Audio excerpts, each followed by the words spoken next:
So we are so fortunate to have with us today someone who has spent decades leading the forces on the front lines of public discourse.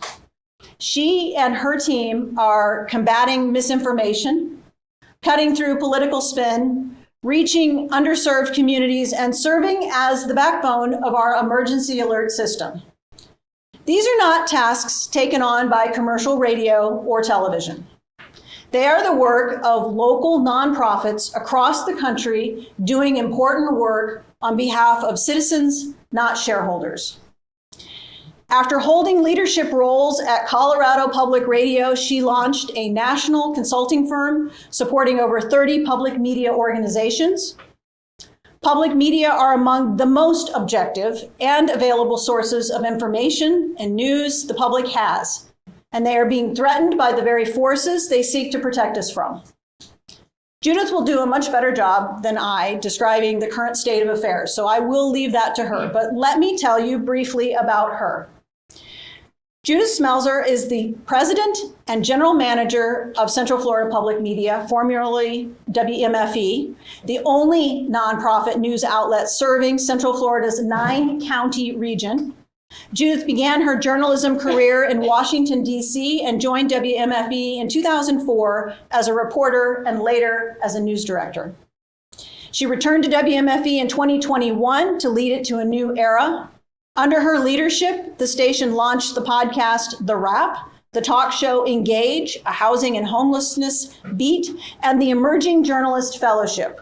She also led the station's 2024 rebrand to Central Florida Public Media and co-hosted the first ever local journalism eco summit, uniting a dozen local media outlets, many of which I'm sure you're familiar with.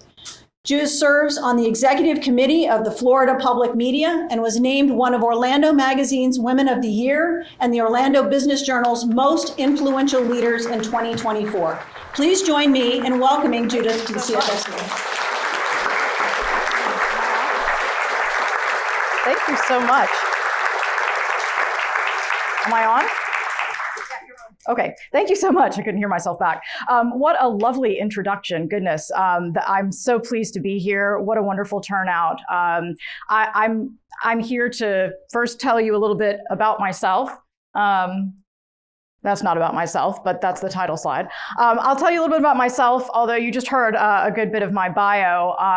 My journey with WMFE, now Central Florida Public Media, started over 20 years ago. It's kind of hard to believe that. Makes me feel kind of old. But I started as a reporter. I was news director after that. I covered space shuttle launches and hurricanes and elections and all the things that you cover when you lead a newsroom. And then, as mentioned, I went to Colorado Public Radio for a couple of years, and it's cold there.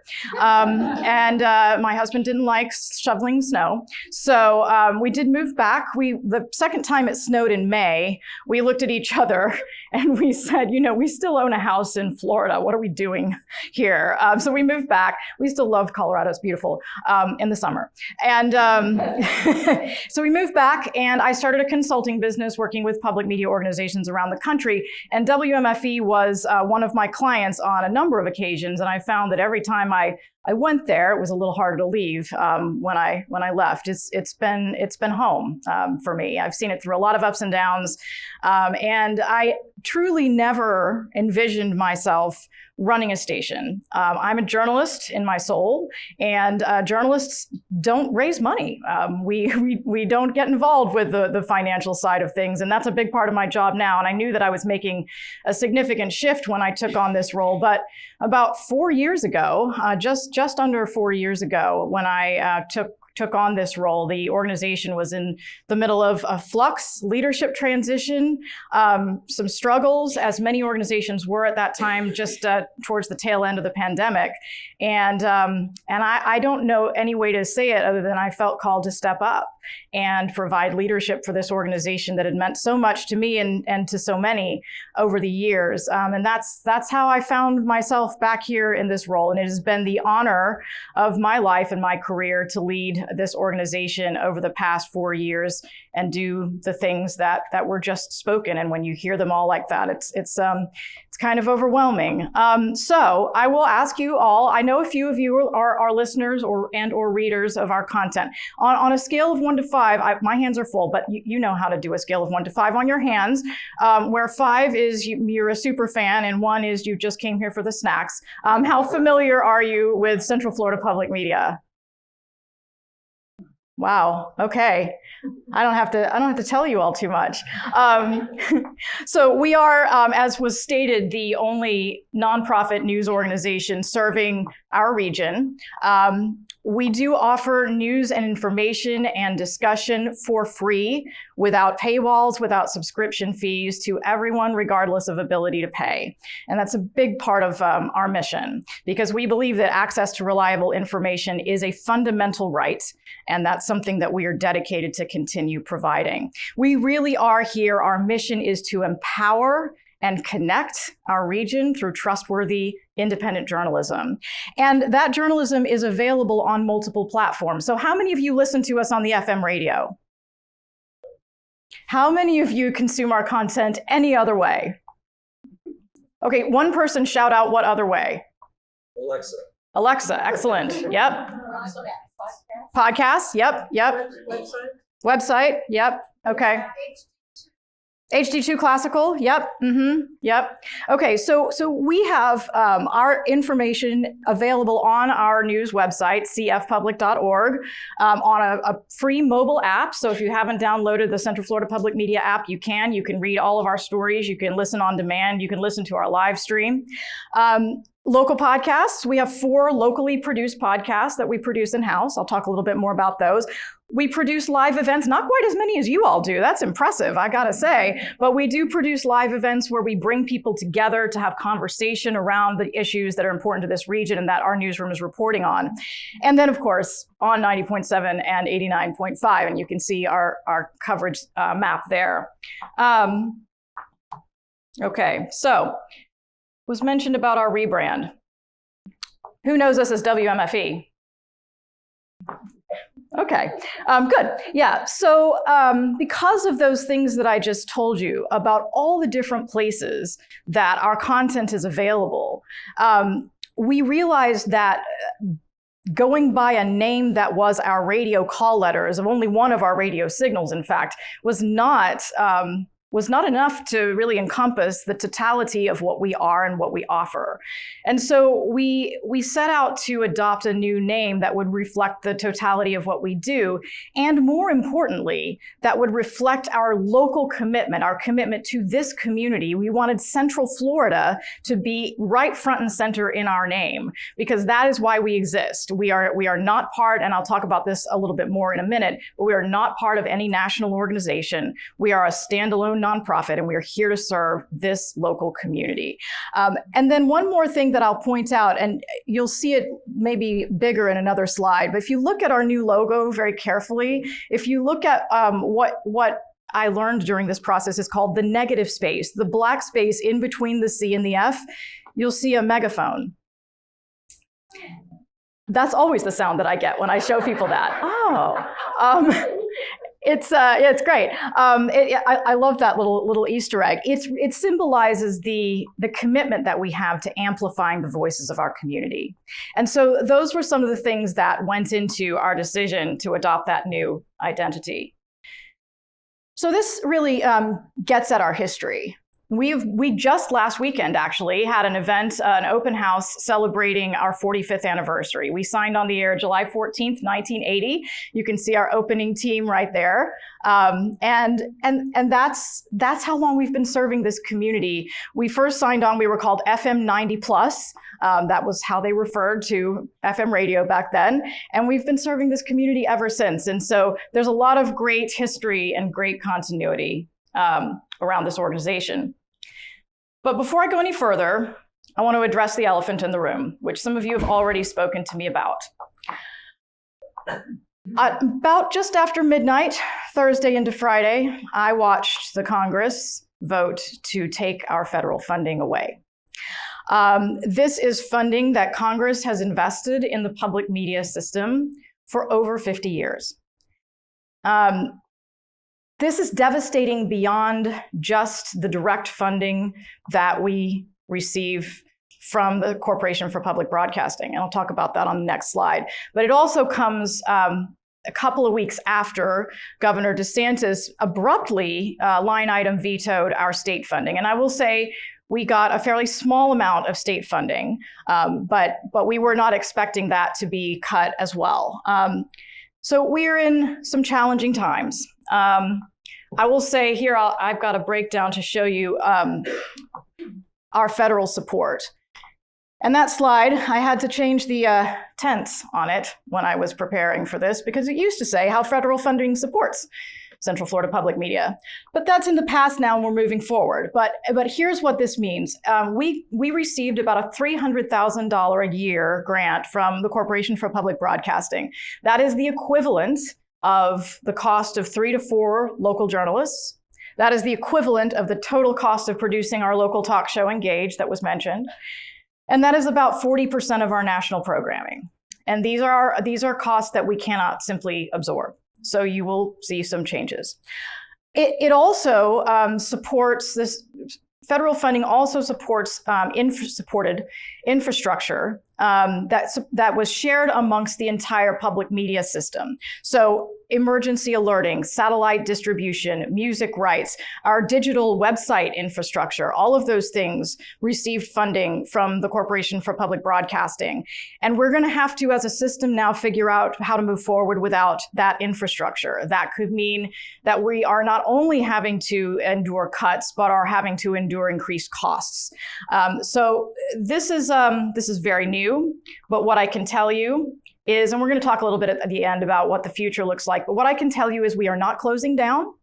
We are not going anywhere. My team is galvanized. They are more determined than ever to be there for our community, to keep telling the stories of our community, and to preserve free access to a free press with our community's help.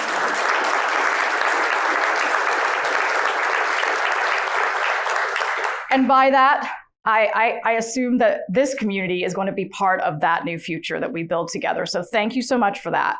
It's going to require creativity. It's going to require new ways of building partnerships. In some ways, the end of something is exciting because it's the beginning of something as well. There's something to be said for independence. It's the second word in our tagline.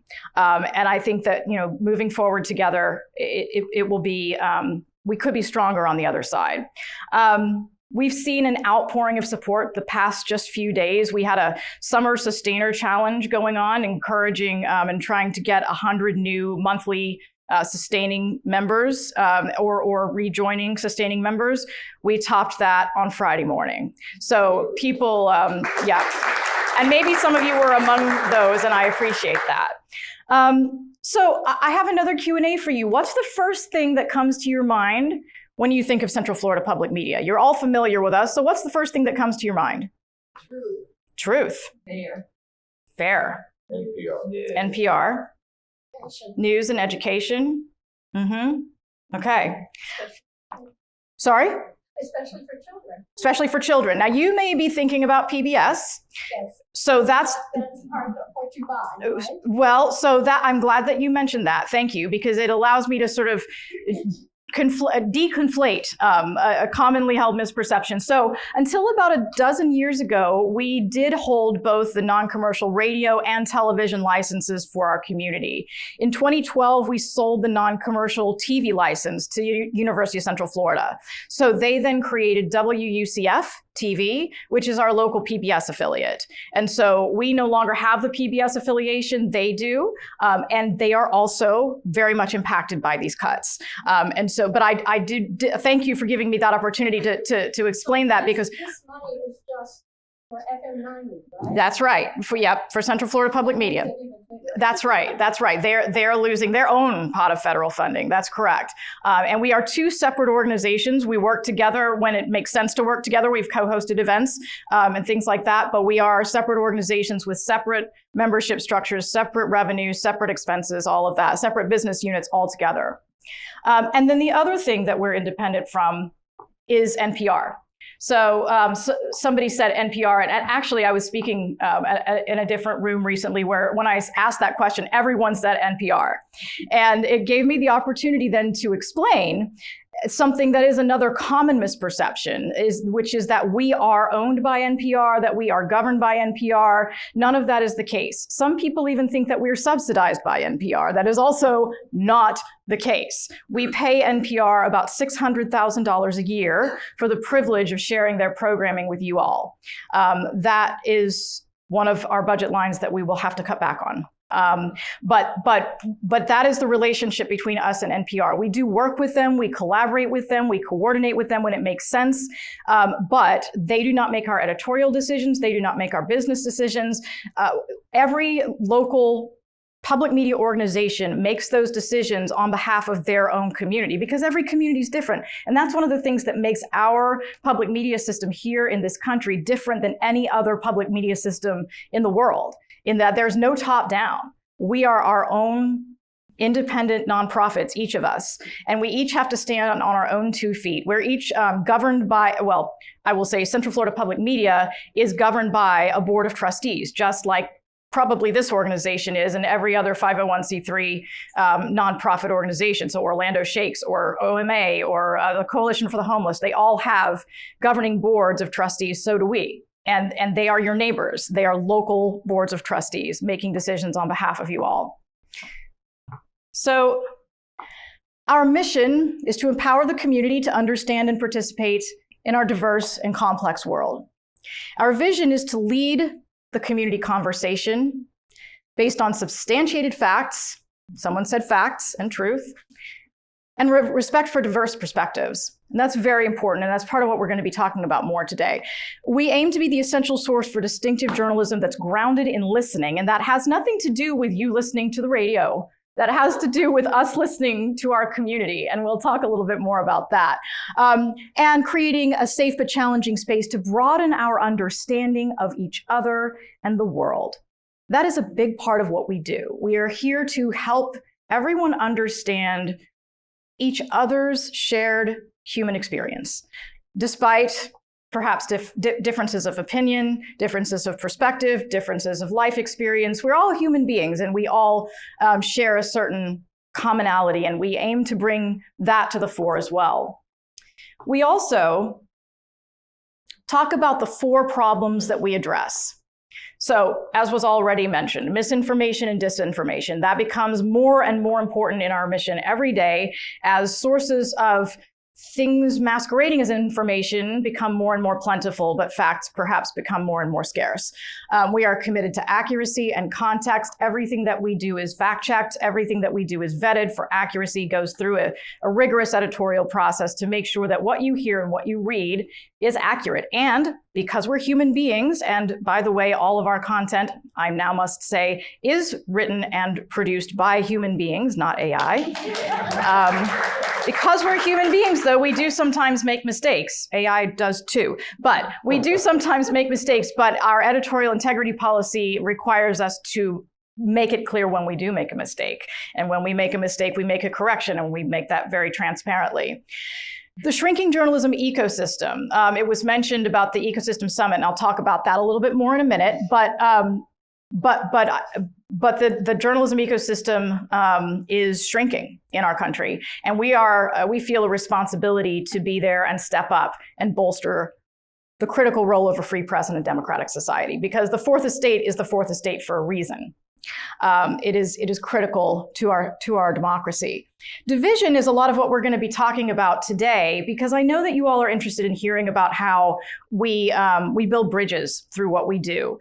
We're committed to providing a space for civil and thoughtful dialogue and discourse that brings people together. That's one that often is counterintuitive to people when I talk about division as being a problem that we hope to address as a news organization, because there are so many instances of news outlets that seek to divide and that seek to gain viewership, listenership, readership by amplifying division. And we seek to do the opposite. And that's one of the things that makes us unique. And then uncertainty. Goodness, this is such an uncertain time and has been for quite some time. And one of the things that our audiences appreciate from us is the fact that we offer clarity without sensationalism. We're not going to be yelling at you. We're not going to have people yelling at each other. We're not going to be standing out in the middle of the hurricane, but we are going to tell you where to go in the hurricane and where it's going and when it's safe and how to get ice and all of those things. Clarity without sensationalism. So that crisis in local journalism that I was talking about is one of our problems that we hope to address and seek to address. The past 20 years have seen an implosion of the business model that supported local journalism particularly, and journalism writ large in this country. So we have seen 3,200 news outlets close over the past 20 years. 1,800 communities are now news deserts, communities that used to have a local news source and no longer have a journalist covering their community. You see the decline in newsroom employment in this country over that period of time. You know, that I've seen a stat, and I believe it's about 20% of people who in this country who have ever even met a journalist. Now, apart from me, who's met a journalist?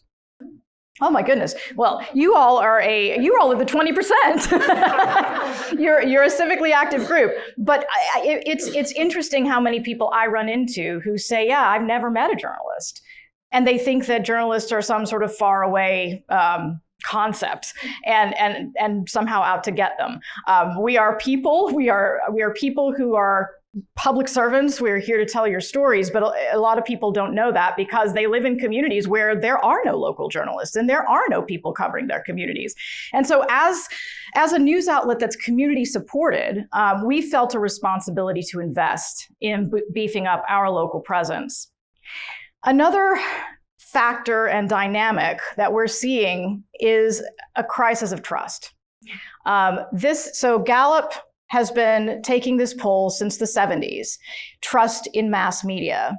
As you can see, so that top line is people who say that they trust media a great deal or a fair amount. It has tanked.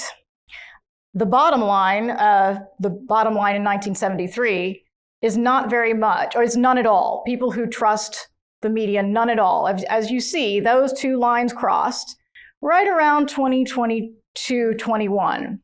So more people don't trust the mass media at all to report the news fully, accurately, and fairly than trust us a great deal or a fair amount. Why does this matter? This matters because we need a society that operates on a shared set of facts. We don't need a society where everybody agrees. Quite the contrary, that's not a democratic society, but we need a society where we have the same starting point. And when this is the situation, you don't have the same starting point.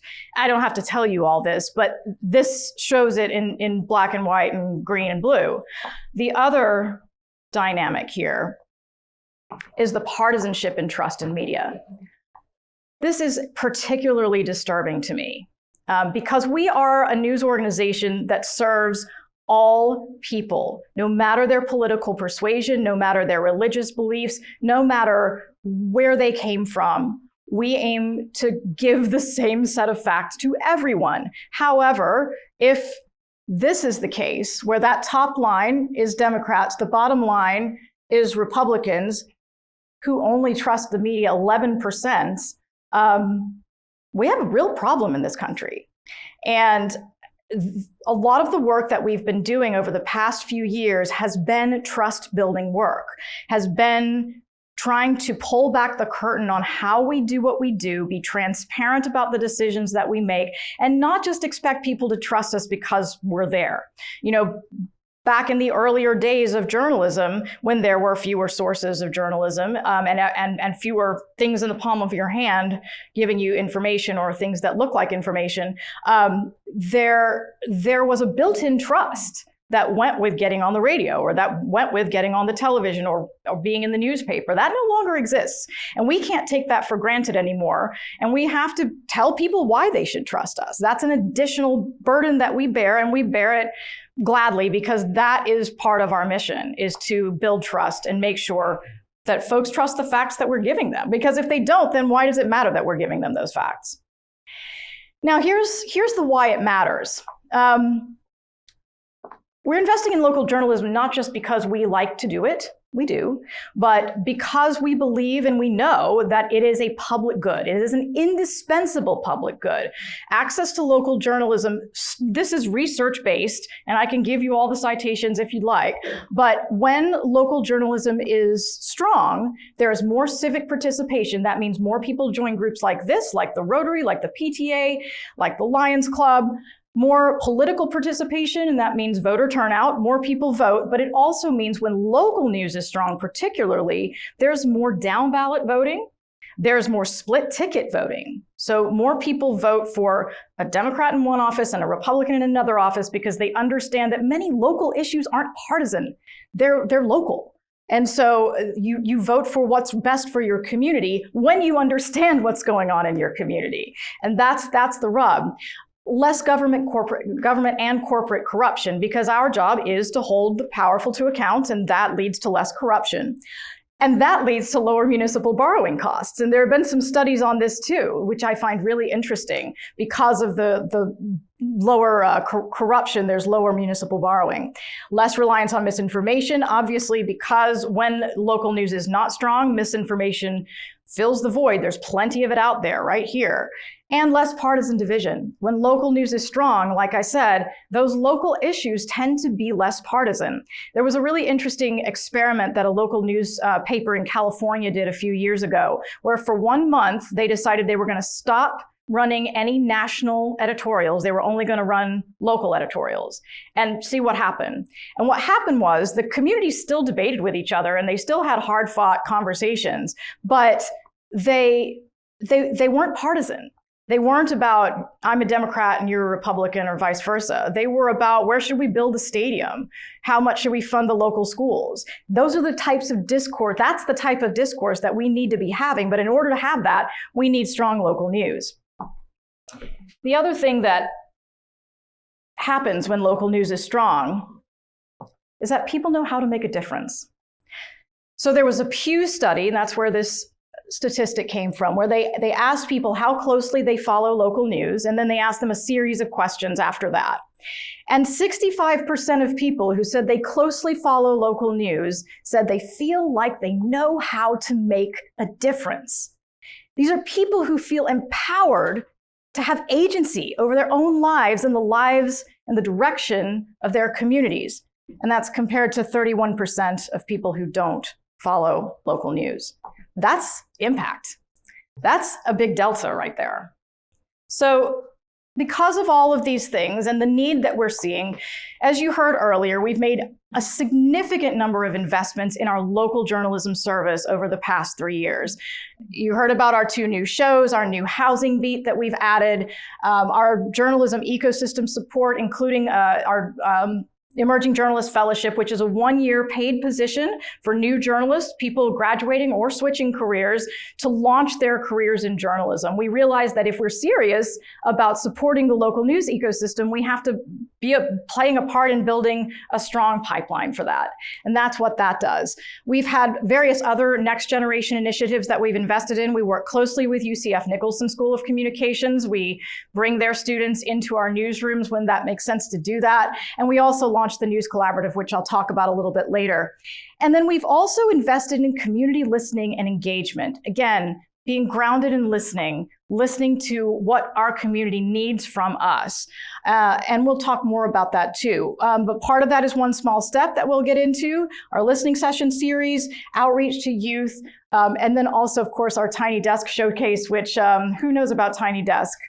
Yeah, okay, everybody knows Tiny Desk. Tiny Desk is always a favorite. We've done our Tiny Desk showcase at the social for the past we did it at the social for 2 years, and then we outgrew it, and we had to move to the beach of next door, showcasing local music. These are all of our local shows and reporting beats. So in addition to Engage and The Wrap, which are our newest shows, we have Are We There Yet?, which is a long-running show and podcast all about space exploration. It is by far our most popular show. Everybody loves space. Spotlight is our weekly arts and entertainment podcast and radio segment. And then we have reporting beats. These are local reporting beats, by the way, on health, education, environment, and then our new housing and homelessness beat. Each of those is a person. Each of those has a reporter attached to it, dedicated to becoming a subject matter expert on these areas, on these beats in our local area, and telling those stories to you all and to our community. So, moving on to our bridge building work. All of those things that we do those while listening deeply to our community. We do things a little bit differently than a lot of news organizations. Historically, the news industry has been very good at telling you what we think you need to know. We've not been so good at asking you what you need to know and asking you what stories need to be told and what challenges you're facing in your communities, what joys you're seeing in your communities, what good stories need to be told across the region from your corner of the region. And we're trying to get better at that. We don't talk at the community, we talk with the community. And that's a shift for us, and it's a shift for most journalists, but it's a shift that's part of that trust building work, and it's a shift that we've been making over the past few years. We don't just highlight the problems, we try to highlight solutions as well, and we don't always just seek out conflict. We also try to build bridges. And so, with that in mind, my colleague and I were at a public media conference a few years ago, about 2 years ago, and we were sitting on opposite sides of this huge ballroom. And we were seeing a presentation about this program called One Small Step. And this is a program that is an outgrowth of StoryCorps. Who knows StoryCorps? Okay, so StoryCorps is a national project that's been recording conversations among individuals, regular people, for the past many decades, people who are just giving us a slice of their life and oral history. And the founder of StoryCorps in 2018 saw these divisions that were creeping into our society in disturbing ways and thinking, what can we do about this? How can we get people to talk to each other across divides again? How can we normalize talking to people who think differently than you? Because let's face it, that's not comfortable these days.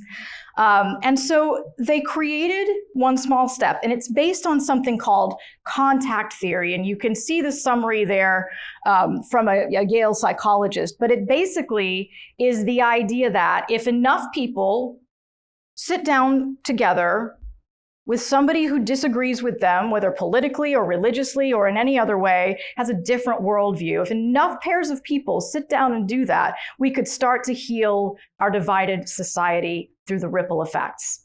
And so the goal really is to reduce polarization, again, to normalize having those types of conversations. And it fits so perfectly with this mission and vision that we had just recently created for our organization that my colleague and I from across the ballroom were texting each other saying, we've got to do this, we've got to do this. We were texting one of our colleagues back home saying, oh my God, we got to do this. So we applied to be what they call at StoryCorps a local One Small Step hub. So each year they choose a handful of public media organizations to partner with to bring StoryCorps into their own communities.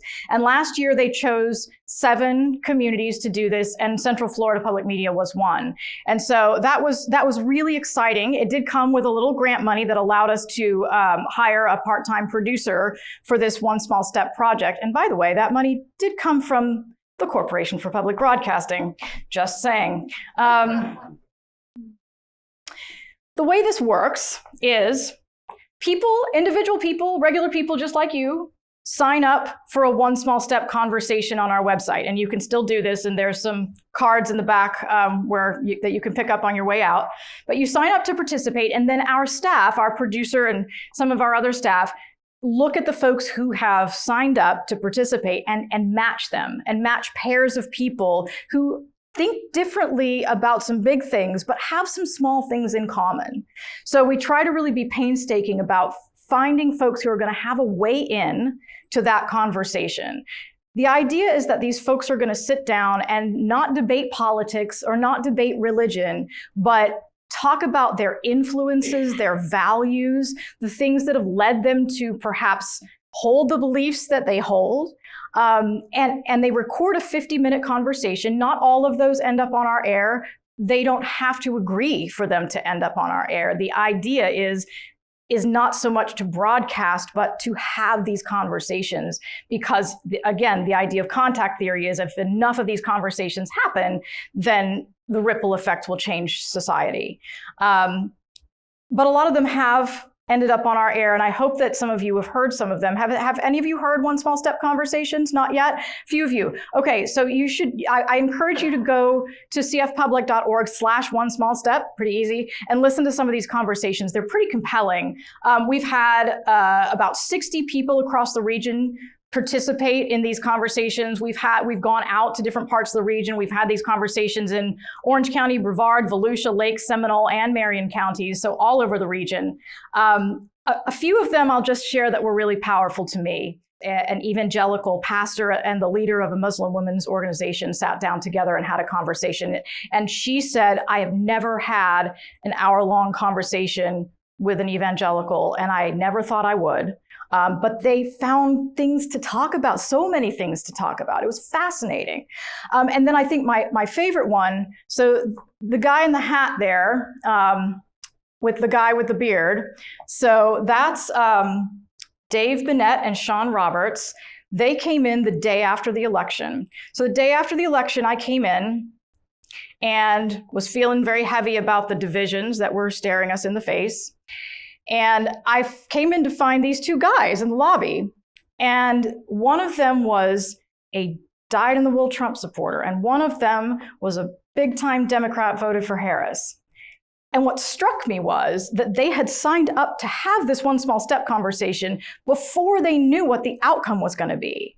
They didn't know what they were going to walk into. They didn't know if they were going to be celebrating, but they knew one of them wasn't going to be celebrating. And it struck me as an act of radical trust to come in and have that conversation, know how important it was going to be to have that conversation in that moment to prove that we can still talk to each other, even on that day. At the end of the initial grant period, we had a capstone event at the Orlando Ballet Center. We had almost 150 people come out in December on the same day as a bunch of Christmas parades and other various holiday festivities. I didn't know if anybody was going to come. So it was really great to see such a great turnout of people who came together. We had a panel discussion where we brought back several pairs of people who'd participated in One Small Step. And we had a recording booth there where people could do their own recordings of One Small Step. We had a lot of interactive opportunities, and people really engaged. And what we found is that there was such a hunger in this moment to have these conversations across difference that we, despite the fact that the national grant period was ending, we had to find a way to keep this going. So we approached some folks in our community, and we ended up with a few community partnerships that helped us extend this program a little bit farther. So the first one, we worked with Heart of Florida United Way, and we co-hosted a screening of their Know Your Place film, which is about segregation in Central Florida. And if you haven't seen it, I highly recommend it. I believe they've made it public on their website now. It's incredibly powerful. It's leaders from our community sharing their recollections about segregation. We co-hosted a screening of this film. But leading up to that, we also hosted One Small Step conversations about segregation. And we focused on intergenerational conversations. So people who had been there during segregation, talking to young people about what that had been like. And that was sort of its own sort of wrinkle of One Small Step that brought people together for greater understanding.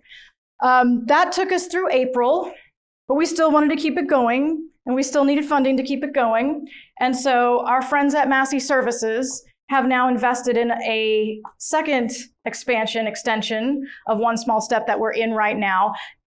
They're not focused on congressional conversations exclusively, but I wanted to highlight that because the heart of One Small Step is regular people, not leaders, not politicians, but we have a model where the national One Small Step did some congressional conversations, which are incredibly powerful.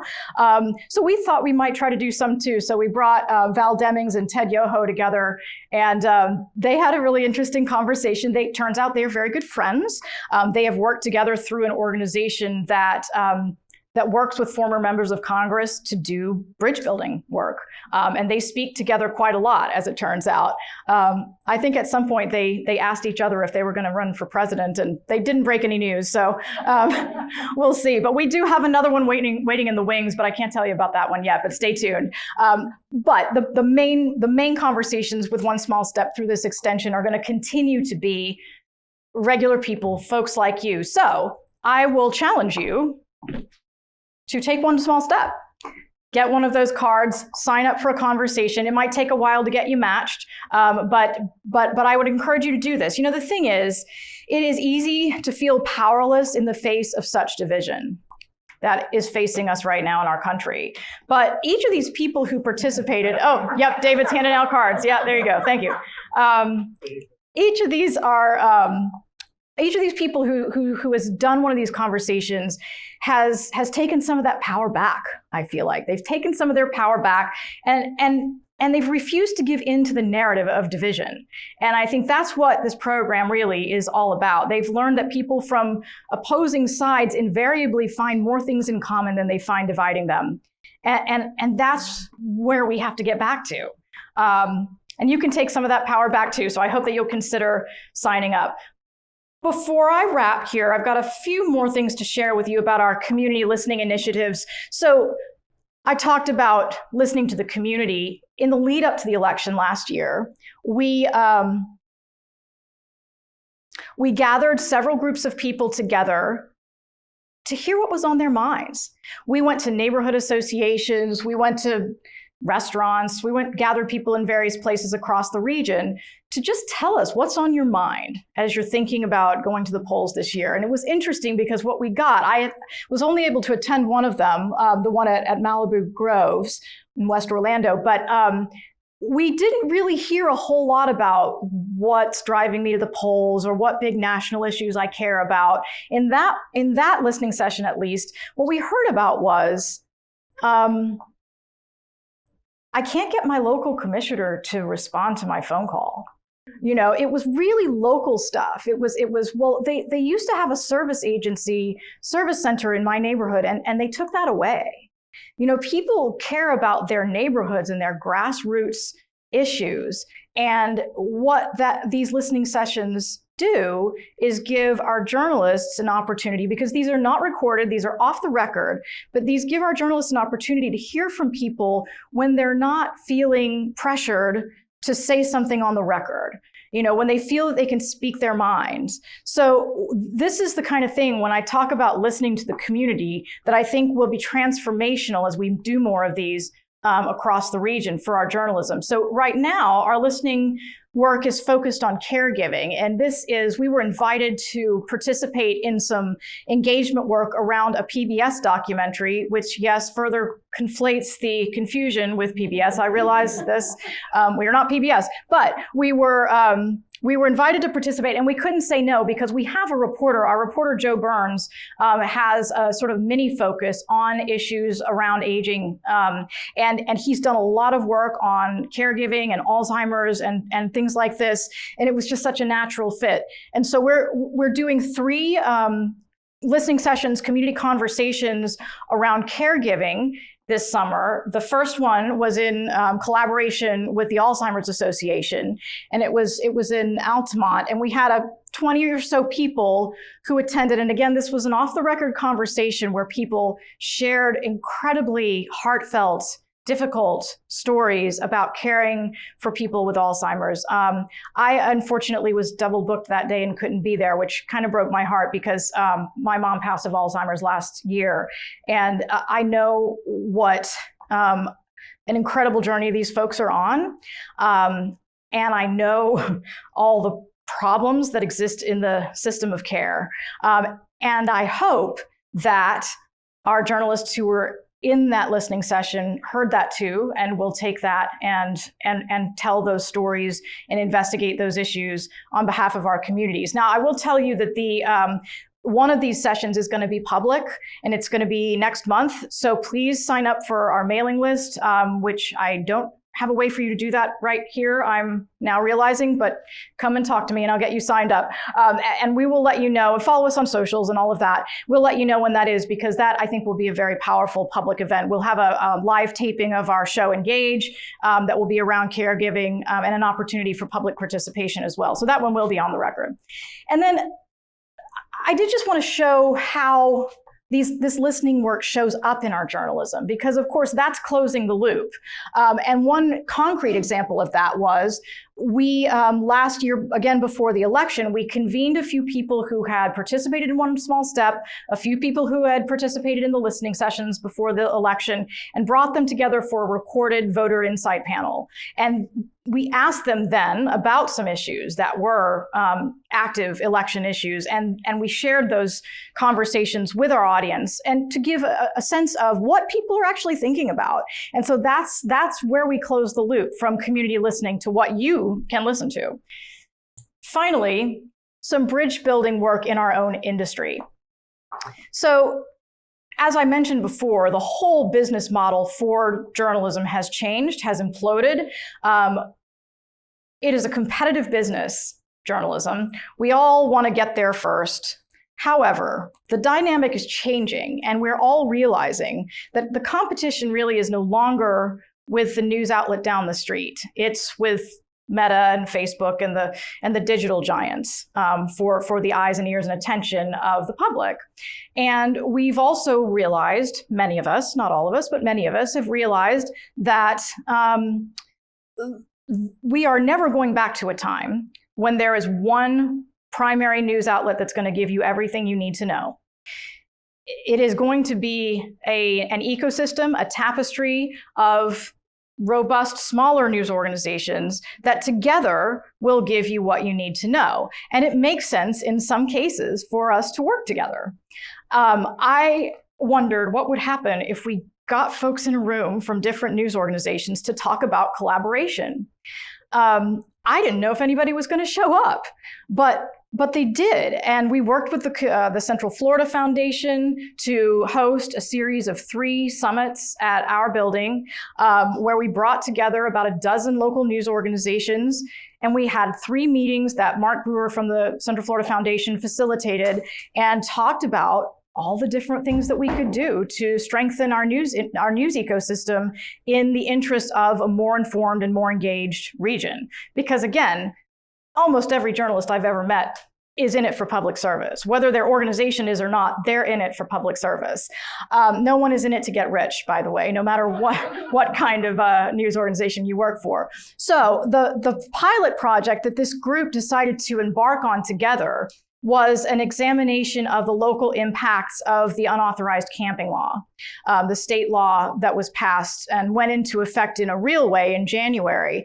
And we had, we set up a group of reporters who started meeting every other week. They shared sources, they shared ideas, and they allowed each other to cross-publish. So what we ended up with was over 90 stories over the course of 6 months that were shared among about a dozen news organizations and republished 200 times and got over 236,000 views, amplified the work of these news organizations. So we covered this issue in a broader, deeper way than we ever could have on our own. And that's to your benefit. And that's what we're all about at Central Florida Public Media. It's not just about us, and it's not just about our local newsroom. It's about making sure our community is informed and engaged. And if that means you're getting that story from the Sentinel, okay. If that means you're getting that story from WKMG, fine. Just get the story, get the information. And if we can amplify that and create structures where others can amplify that. So what you see in the circles is reporters from other news organizations appearing on often competing news organizations. And it's a sea change, really, in our industry locally. So going forward into our new reality and charting an independent future in the light of the funding situation that we now find ourselves in, where are we going? So this massive effort that we've made at Central Florida Public Media to expand our service, to expand our local newsroom by 50%, and to do that in a way that listens to the community and that brings people together. We have made a commitment to this community to live up to the responsibility that comes with being a locally owned news outlet. And that is more and more rare, and we recognize that. And that's taken a significant investment on our part, an investment of time and thought and reflection, and yes, an investment of dollars. And a lot of that investment has been made because of the support of our community. And if you are one of our supporters, and I've spoken with several of you already who are, then I thank you so much from the bottom of my heart. You have made this possible. But in this new reality, those things are at risk, including some things in that expansion. Unfortunately, we've made the difficult decision already to suspend our fellowship program. It breaks my heart. We had over 100 applicants for that fellowship program, and they got all the way through the finals. And we told them, and we were transparent with them the whole time. But I hate thinking about the phone call that my news director had to make to those folks on Friday. I hope that we can bring it back next year with our community support. That's the one public-facing thing that we've made the decision about already. But we will also be cutting national programming. We're looking at that as we speak. You see, our most expensive shows are probably some of the ones you like the best, Fresh Air and Wait, Don't Tell Me. We're going to try to preserve them, but I can't promise anything because we're going to be missing $400,000 from our budget next year. That doesn't come from thin air. Our local programs, we hope to be able to preserve, but all of that is at risk, as well as our bridge building work that I just talked about. It takes, as you all know, you do a lot of events. It takes people, it takes effort, it takes money to do all of that convening. So what we need now is a new model for community investment. We have an opportunity to partner with our community in a more meaningful way. We have seen an outpouring of support and a realization, I think, over the past week or two that public media is not something that can be taken for granted.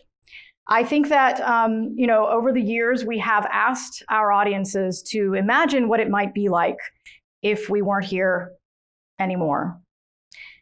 And I think now people are doing that, and they don't like what they see. And neither do we. What is going to have to happen is really a sea change in how we think about supporting public media and how we think about supporting local journalism.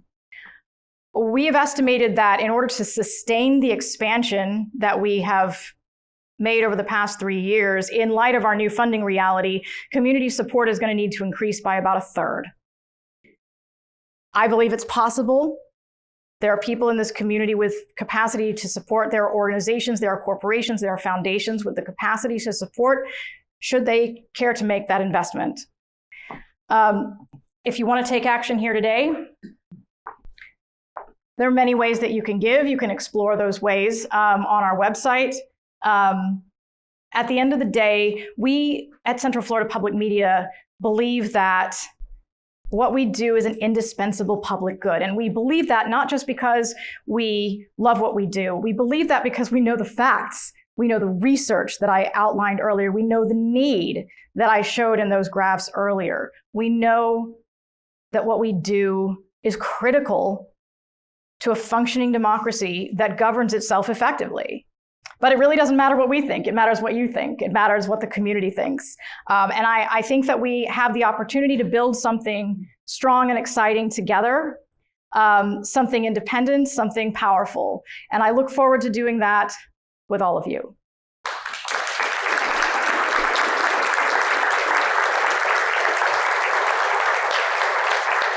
I'm happy to take some questions. I know I ran over a little bit, but happy to take some questions if you have them. And I think David wants you to use a mic. So you mentioned earlier podcasts that you have, and this talk got me thinking that I don't listen to public radio or Central Florida public media nearly as frequently as I used to, and I think a lot of the reason is that I listen to podcasts and I listen to YouTube and I listen to other sources, and it seems like the media landscape now terrestrial radio isn't something that I listen to very much anymore. So are you finding challenges in the ways that you are attracting ears in order to be able to get people to hear your broadcast? Yes, the diversification of the media landscape has been a big challenge for us for many years, partly because of the dynamic that you're talking about, partly because of COVID.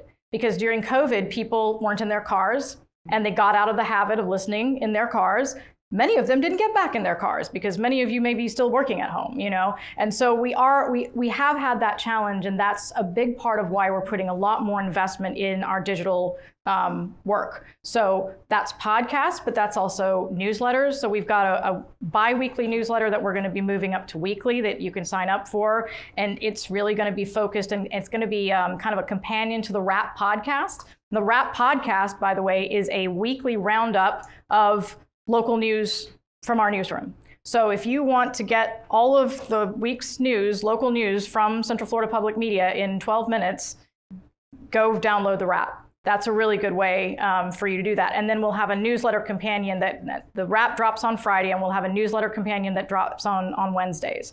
And so, we recognize that if we build it, they will come is not the model anymore. We've got to be where people already are, and that's on podcasts, that's on Spotify and Apple and in their inbox. We've got it on YouTube, and we are in all of those places. So I would say, look for us in all of those places. We are there. Follow us, like our posts, share our posts. That's a huge thing that you can do to make a difference to grow our audience on those digital platforms where people aren't used to finding us because they just think of us as public radio. And again, that's part of why the rebrand. If we call ourselves our call letters, why would we expect people to think any different? Yeah. I had a quick question that came up as you were saying that. So when somebody covers space, it goes national very often, and I think I'm hearing our news reporters covering that. Mm-hmm. Do you get paid as a station when you have those stories broadcast nationally? So NPR does pay for those stories, and yes, our reporters report regularly for NPR, not just on space, but on many issues. Education has been a big one that's gotten picked up lately. NPR does pay for that. Each local station handles that a little bit differently. We choose to let our journalists keep that money because we believe that they do valuable work. We wish that we could pay them more. We do pay them market value, I want to be clear, or at least we try to keep up with that. But they deserve that, and that's the decision that we've taken. Some stations do keep that money, for themselves, and that there are strong arguments for doing that. But that's not how we handle it. We allow our team members to keep that basically freelance income. That's a nice incentive. Mm-hmm. Mm-hmm.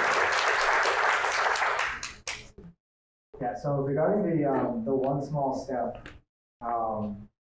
conversations, do they ever get heated? And do you ever have people that do not identify as Democrat or Republican? Yes, a lot, actually. So yes to your second question. I have not been in the room where it happens, so to speak. I've not been in the room with the folks actually doing those conversations, so I can't speak to whether or not they've gotten heated.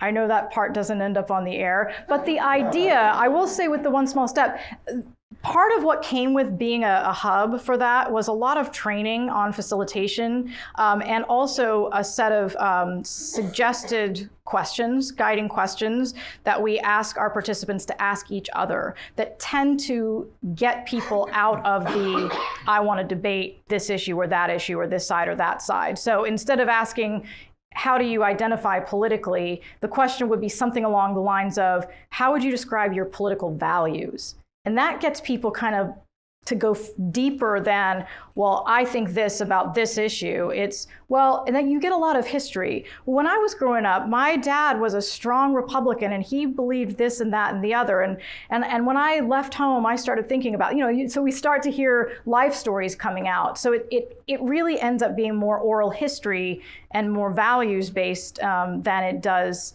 political debate. And that's That's by years and years of design, and facilitation. So I haven't seen it get heated. I haven't heard about it getting heated, maybe a time or two, but that's pretty rare, because of the design of the program. As far as people who don't identify, yeah, we get that a lot. And that's made it kind of challenging to do the matching, because we want to get people who are different enough that it's meaningful. But when people don't identify one way or the other. Now, one thing that will happen when you go on and you sign up, you'll take a quiz, and the quiz will ask you some questions that'll kind of get sort of where you fall along a spectrum. So we don't necessarily ask people, are you left or right, red or blue? But we ask some questions that get to those value statements and things like that. And so it ends up giving you a sense of where this person is on a spectrum of political, social, religious values. And that helps us match. But it's challenging. I was just wondering what percentage of corporate funding you get as opposed to individual funding. It's pretty close. So I almost put our funding pie chart up, and I didn't. But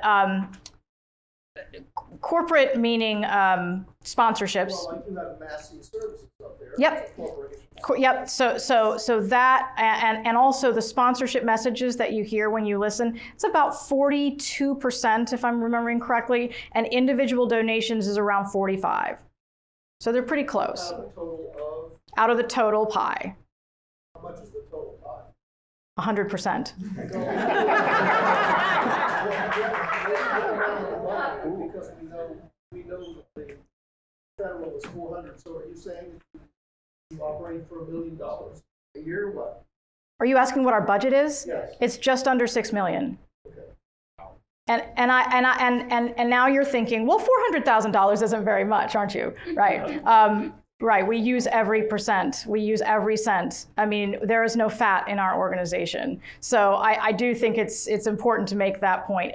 One of the things that is interesting about this moment is that it takes a federal funding crisis for people to realize that community support is the lifeblood of public media. But that's always been the case. Federal support has always been sort of foundational, and the foundation upon which we build community support. Community support has always been the greatest portion of our budget. I mean, that's just the fact. And most people have never realized that. And that continues to be the case. And now, up until last week, community support made up about 87% or so between the corporate and the individual of our budget, and now it's going to have to make up 100%, and that's a pretty big delta when you think about it. It's scary. Yeah, it is. It's scary. Mm-hmm. Hi, thank you for coming today. Oh, thanks for having me. I know that there must be some hope that there would be some big donor come in to fill some or all of this. That'd be awesome. So my question is, how do you manage concerns about influence, like a Jeff Bezos situation? Ah, very good question. Yeah.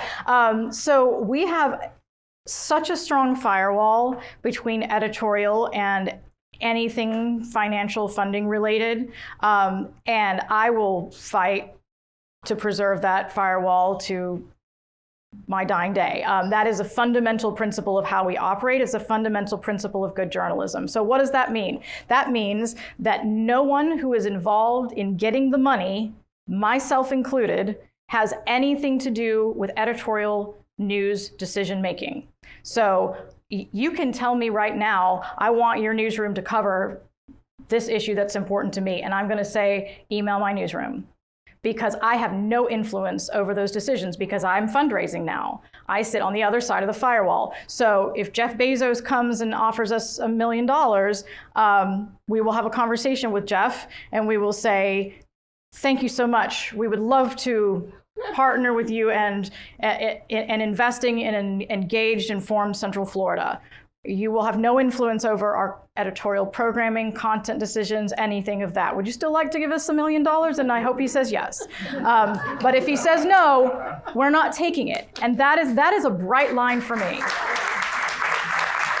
We don't even accept sponsored content, which is which is sometimes debated internally, but I have held firm on that, and I intend to continue to as long as we can. And sponsored content, by the way, is something that looks like a news article, but actually is paid for. It's pay for play, and it's common, and it's not evil.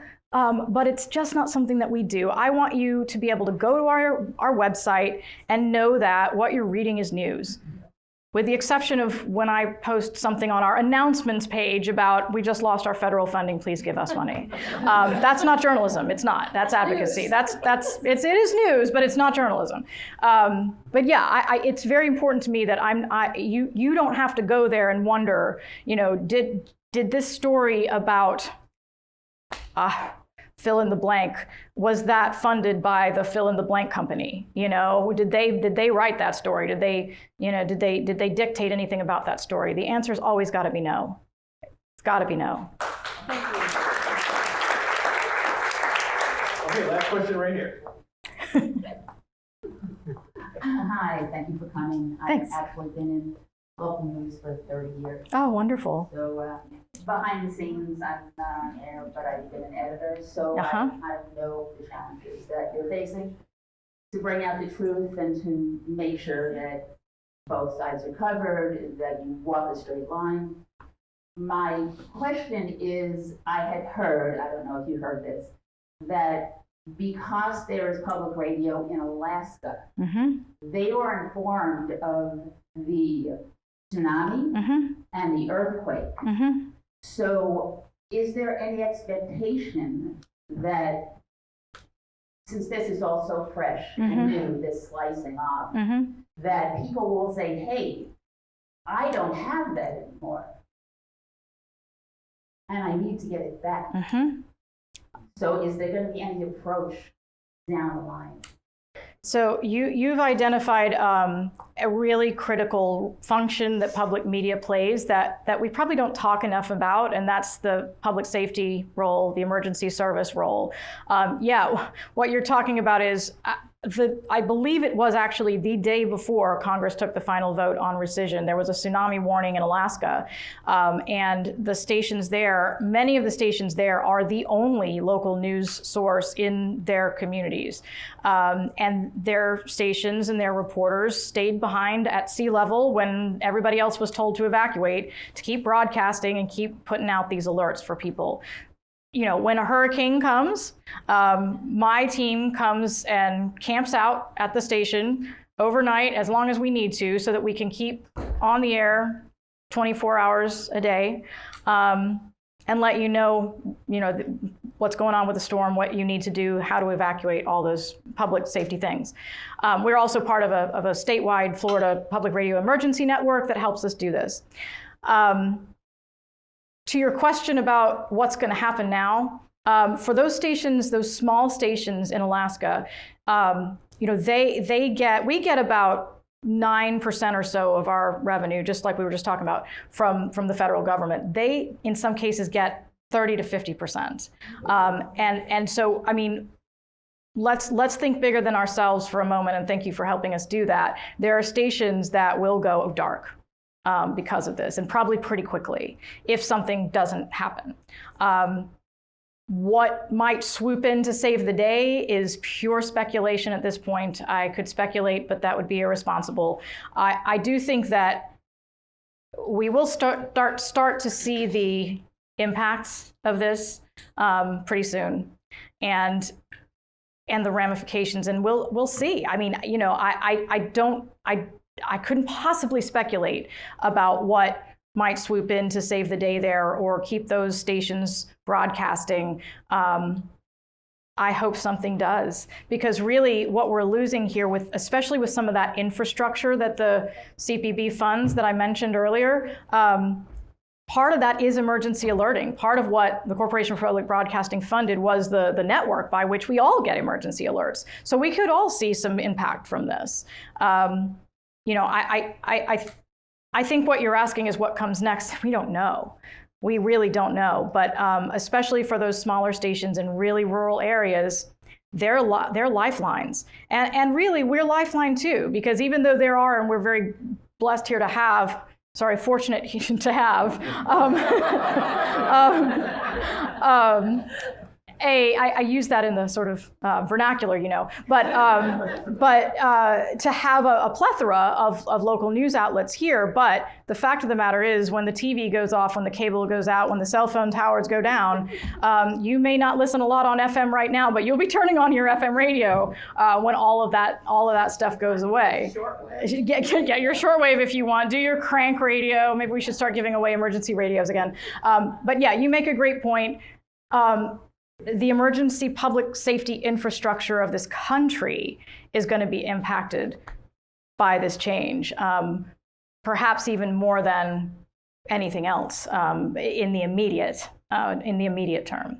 So what I would put to you, and I know this was the end, so what I would put to you is that public media is not a luxury. And I think for a long time it's been treated as such. And I think from emergency alerting to critical local news to conversations that bring people together, what we do is a critical part of our civic infrastructure. And it ought to be treated that way, and it ought to be supported that way. And I think I'm feeling in this room that you all, by and large, agree. I would ask you to be advocates for us. I have a small team of 25 people. We can only do so much. And most of them are journalists and they can't advocate. So please help us advocate and spread the word. I appreciate you having me, and I appreciate your rapt attention. I really am humbled by your support. Thank you.